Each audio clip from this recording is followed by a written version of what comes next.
perkenalkan saya Gavita Oktariana, saya adalah ahli gizi di klinik ini. Nama ibu siapa? Saya dengan Ibu Rania, Mbak. Baik ibu, apakah ibu bisa mengisi biodata ini? Oh iya, boleh, Mbak.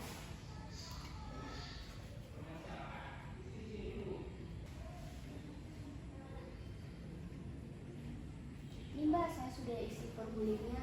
Oh iya, terima kasih. Ibu rumahnya di mana? Saya tinggal di bagian kampung, Mbak. Oh, lumayan dekat. Ibu apa ada yang bisa saya bantu? Jadi gini, Mbak, orang tua saya kan DM. Terus beberapa hari yang lalu saya sempat periksa ke dokter. Karena dipaksa sama orang tua saya, Mbak. Soalnya kan katanya DM itu turun-temurun ya, Mbak. Jadi orang tua saya sedikit khawatir. Nah, pas periksa ke dokter kemarin, kata dokter gula darah saya tinggi, Mbak. Saya disuruh berhati-hati, kata dokter, karena saya juga kan obesitas ya, Mbak. Nah, terus kemarin juga saya baca-baca informasi di internet mengenai masalah obesitas dan kedepannya bagaimana. Tapi saya bingung, Mbak, dengan informasi tersebut. Di sisi lain, saya juga merasa khawatir terkena DM karena masalah obesitas ini. Jadi, saya ingin berkonsultasi mengenai bagaimana cara untuk mendapatkan berat badan ideal, Mbak, bukan kayak sekarang ini. Tapi saya pusing, Mbak, dengan masalah ini, soalnya kan saya sudah melakukan semua cara berdasarkan informasi-informasi yang saya terima dan saya lihat di internet, tapi hasilnya gini-gini aja, Mbak, nihil. Bahkan saya sudah mengurangi waktu makan dan puasa juga saya sudah lakukan, Mbak, tapi berat badan saya juga tidak mau turun dan malah bertambah 3 kg, Mbak. Ditambah saya juga mengonsumsi teh jati kina yang katanya bisa menurunkan berat badan, Mbak. Jadi gimana ya, Mbak, solusinya? Baik ibu, saya memahami apa yang telah ibu sampaikan. Tadi juga ibu bilang ibu sudah melakukan banyak usaha dan kiat-kiat untuk menurunkan berat badan ibu. Ibu juga sudah melakukan pemeriksaan gula darah. Apa saya boleh mengetahui hasil pemeriksaannya, Bu? Boleh, Mbak, sebentar ya, Mbak. Ini, Mbak, hasil kemarin. Baik ibu, terima kasih.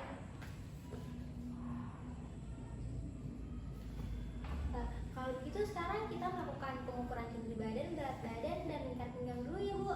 Oh ya, boleh, Mbak. Silakan, Bu.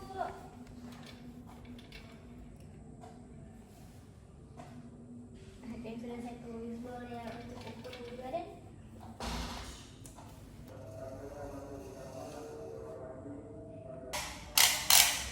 Bisa tolong, Bu. Ada ya.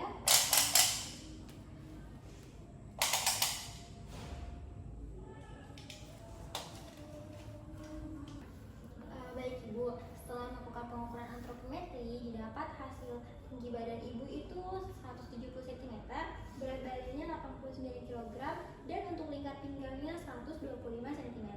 Nah, dari hasil pengukuran berat badan dan tinggi badan didapat hasil perhitungan IMT-nya itu 30,8 kg per meter, nah Bu. Nah, sekarang kita bandingkan dengan standar normalnya ya Bu. Standar normalnya kita ambil dari Kemenkes Angka Mencapai Gizi tahun 2018. Nah, di situ tertera ketentuan bahwa untuk tinggi badan 170 cm dan umurnya 30 tahun, berat badan yang dianjurkan itu 62 kg. Nah, begitu juga untuk IMT-nya. Ternyata berdasarkan IMT, ibu itu termasuk obesitas 2. Nah, untuk lingkar pinggang juga, maksimalnya itu untuk perempuan normal 80 cm ya Bu, sedangkan ibu 125 cm, yang dimana itu merupakan di luar dari indikator normal. Jadi ibu memerlukan proses asuhan gizi. Wah, ternyata sudah sebanyak itu ya, lebih ya, Mbak. Iya Bu, jadi apa boleh saya mengetahui apa yang ibu konsumsi 24 jam sebelumnya? Karena sekarang pukul 10, jadi ibu bisa memberikan informasi mengenai apa yang ibu konsumsi pukul 10 kemarin. Apa ibu masih mengingatnya? Kemarin ya, Mbak, kemarin tuh jam 10 saya makan 2 gorengan dengan teh manis. Terus jam 12 siang makan siang saya nasi dengan lauk ayam goreng, tempe goreng, dan tumis kangkung. Kemudian kalau untuk sore jam 3-an itu saya minum 1 gelas es kopi susu dan ngemil keripik kentang. Nah, untuk makan malam jam 8-an saya tuh makan 1 potong roti bakar coklat. Mungkin itu aja sih, Mbak, yang saya makan kemarin. Baik ibu, saya sudah catat apa yang telah ibu sebutkan tadi. Waktu ibu mengurangi makan itu apakah ibu makan cemilan? Iya mbak, bahkan saya lebih sering mengonsumsi makanan ringan. Soalnya kan saya mikir ya mbak, kalau makanan berat tuh porsinya banyak dan mungkin lebih cepat gemuk dibandingkan makanan ringan yang porsinya sedikit. Nah, kalau untuk porsi makanan saya sehari-hari, pagi itu saya makan donat, gorengan, dan minumannya teh. Kalau siang saya makan nasi dan lauk, dan kalau malam palingan kue aja sih mbak, soalnya kan siang udah makan nasi ya mbak. Ya, baik Ibu. Jadi Ibu lebih sering ngemil ya, Bu? Nah, kalau misalnya untuk sayur dan buah itu bagaimana, Bu? Jarang banget mbak, soalnya saya kurang suka masak sayur karena anak saya tidak suka sayur. Kalaupun beli di luar itu kebanyakan yang tumis-tumisan atau yang santan gitu mbak. Itu pun dapatnya sedikit mbak.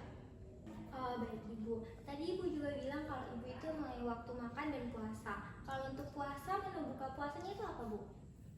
Pas buka puasa saya tuh makannya kebanyakan yang manis-manis sih mbak, kayak puding coklat, es buah. Dan kalau tengah malam baru saya makan makanan berat mbak, soalnya saya juga sering merasa lapar mbak. Nah, kalau misalnya untuk olahraga, apa aktivitas fisik atau olahraga yang dilakukan? Wah, saya malas sekali berolahraga sih mbak. Paling seminggu cuma 1 kali, itu pun tidak rutin. Biasanya saya cuma jogging sebentar. Nah, kalau untuk aktivitas sehari-hari saya itu kayak ibu rumah tangga biasanya. Baik Ibu, saya telah melakukan pengkajian apa yang telah Ibu konsumsi. Ternyata Ibu lebih sering mengonsumsi jajan-jajanan yang notabene kecil tapi memang sangat berpengaruh terhadap berat badan Ibu. Lalu Ibu juga mengkonsumsi makanan manis saat berbuka puasa dan makan berat di tengah malam. Padahal dalam teori gizi, makan berat di tengah malam itu dapat menaikkan berat badan Ibu. Nah, lalu Ibu juga tidak berolahraga, padahal berolahraga itu dapat menurunkan berat badan Ibu. Oh gitu ya mbak, pantesan ya mbak berat badan saya tidak mau turun. Bahkan beratku malah bertambah. Iya Ibu, jadi begini, dari hasil apa yang kita perbincangkan tadi dapat disimpulkan kalau Ibu itu yang berat badannya ideal. Telah melakukan banyak cara, mulai dari puasa sampai mengurangi waktu makan, tapi berat badan Ibu malah bertambah. Nah, terus Ibu itu sukanya makan snack dibanding makan makanan berat. Makanan beratnya hanya 1 hari pada siang hari. Lalu Ibu juga mengkonsumsi makanan manis dan makan beratnya itu pada tengah malam, yang dimana itu dapat menyebabkan Ibu merasa cepat lapar. Lalu olahraganya juga kurang Bu, Ibu hanya melakukan aktivitas fisik di rumah seperti di rumah tangga lainnya. Wah iya mbak, lalu bagaimana ya mbak? Apakah saya harus berubah pola makan saya? Betul sekali Bu, setelah kita mengetahui kesalahan pola makan Ibu, apa Ibu betul-betul mau menurunkan berat badan? Iya mbak, mau banget. Perlu diingat kembali ya Bu, Ibu menginginkan berat badan yang ideal. Tetapi yang paling penting itu kesehatan. Ibu saat ini memiliki resiko untuk penyakit diabetes dan penyakit degeneratif jika Ibu tidak menurunkan berat badan Ibu. Iya deh mbak, saya akan coba mengatur pola makan saya. Baik, kira-kira Ibu siap untuk mengurangi makanan ringannya, setidaknya 2 kali dalam seminggu. Lalu untuk menu buka puasa, Ibu juga bisa mengurangi makanan-makanan manis dan tidak makan berat di tengah malam. Untuk sayurnya juga, usahakan makan berat dengan sayur. Sayurnya itu bisa sayur yang berkuah seperti sayur bening, tetapi hindari yang bersantan. Untuk tumis boleh, tetapi usahakan 3 kali dalam seminggu. Dan juga Ibu harus menambah waktu olahraga Ibu, 3 kali 30 menit dalam seminggu. Jadi bagaimana, apakah Ibu bisa menerima kesepakatan ini? Iya mbak, saya siap menerima kesepakatan ini. Baik, boleh diulangi keempat poin tersebut? Yang pertama itu mengurangi makanan ringan, kemudian mengurangi makanan manis saat berbuka puasa, dan tidak untuk makan berat saat tengah malam. Setelah itu mungkin saya juga harus sering mengkonsumsi sayur bening dibandingkan tumis. Boleh tumis hanya 3 kali seminggu. Dan yang terakhir, saya mungkin juga harus rutin berolahraga minimal 3 kali per 30 menit dalam waktu seminggu. Baik, Ibu semangat sekali ya Bu, semoga semangat ini tetap terus konsisten. Nah, Ibu juga bisa melaksanakan diet-diet itu sehingga apa yang Ibu inginkan cepat tercapai. Kira-kira 2 minggu lagi Ibu bisa datang ke sini tidak, supaya kita lihat hasilnya? Iya mbak, 2 minggu lagi saya akan datang ke sini lagi. Terima kasih banyak atas bantuannya mbak. Iya, sama-sama. Ibu ini leafletnya jangan lupa dibaca ya Bu di rumah. Oh iya mbak, nanti saya akan membaca leafletnya. Oh ini tentang obesitas ya mbak? Iya Bu, tentang obesitas. Oh iya mbak, saya izin pamit ya mbak. Terima kasih banyak sekali lagi. Oh iya, terima kasih